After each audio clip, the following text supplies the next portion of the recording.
Bonjour à tous! Aujourd'hui, on va parler de feutre acrylique.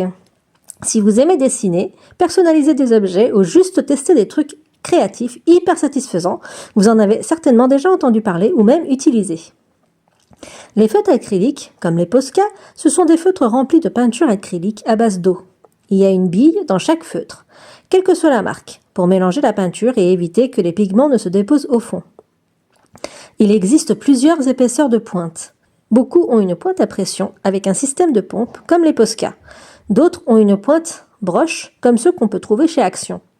Pour les feutres à pression, avant de commencer, il faut bien secouer le feutre, puis appuyer plusieurs fois sur la pointe pour faire descendre la peinture. Après ça, on dessine comme avec un feutre classique, sauf que là c'est de la peinture. Si c'est un feutre en broche, pas besoin d'appuyer sur la pointe. Il suffit de l'utiliser tel quel, comme un pinceau feutre. Pour les couleurs, selon la marque, elles sont plus ou moins opaques. Voici ce que j'ai constaté avec les feutres acryliques. Les couleurs sont super intenses, ça sèche vite, les mélanges se font difficilement directement sur le support, ce qui est parfait pour dessiner avec une couleur claire par-dessus une couleur foncée. Le rendu est propre et satisfaisant. La peinture acrylique apparaît vers les années 1950, mais les feutres acryliques apparaissent vraiment à partir des années 80-90. Ils étaient surtout utilisés pour l'illustration et le design industriel. Les Posca sont lancés au Japon au début des années 90 par Uni Mitsubishi. Les feutres acryliques permettent une ligne nette, contrairement au pinceau, un style graphique, un travail rapide et spontané, une utilisation en extérieur, et ils fonctionnent sur beaucoup de supports. Pour ma part, je les utilise sur papier, carton, bois et toile, uniquement pour le dessin et la peinture. Donc ici, on va en parler uniquement dans le cadre du dessin.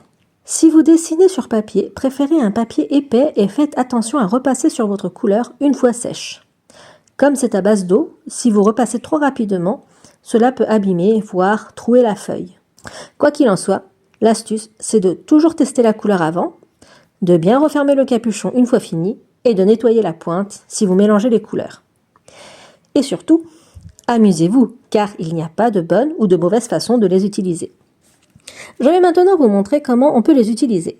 Pour le dessin, je vais m'inspirer du mouvement Superflat théorisé par l'artiste japonais Takashi Murakami.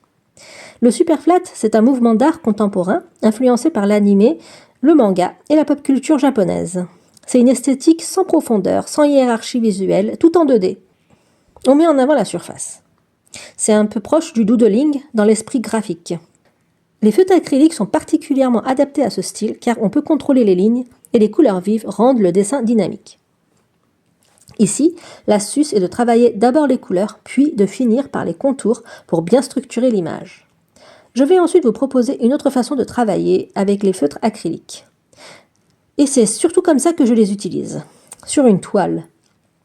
Grâce à leur opacité, superposer les couleurs devient très satisfaisant et surtout très facile.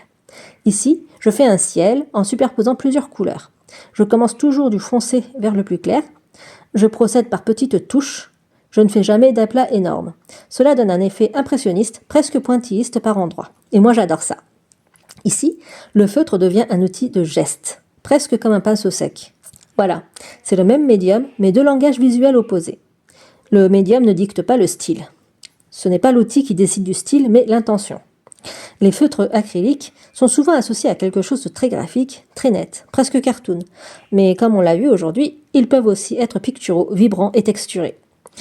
Que vous soyez débutant ou déjà très à l'aise avec la peinture, c'est un outil qui permet d'aller vite, d'expérimenter et surtout de travailler la couleur sans se perdre dans les mélanges compliqués. Si vous débutez, mon conseil est de commencer par des formes simples, de limiter votre palette et de se concentrer sur les contrastes. Après, si vous êtes plus avancé, vous pouvez jouer avec les superpositions, les touches, les variations de pression et voyez jusqu'où vous pouvez pousser le médium. Personnellement, j'aime les utiliser comme un pont entre le dessin et la peinture. C'est précis, mais ça reste spontané.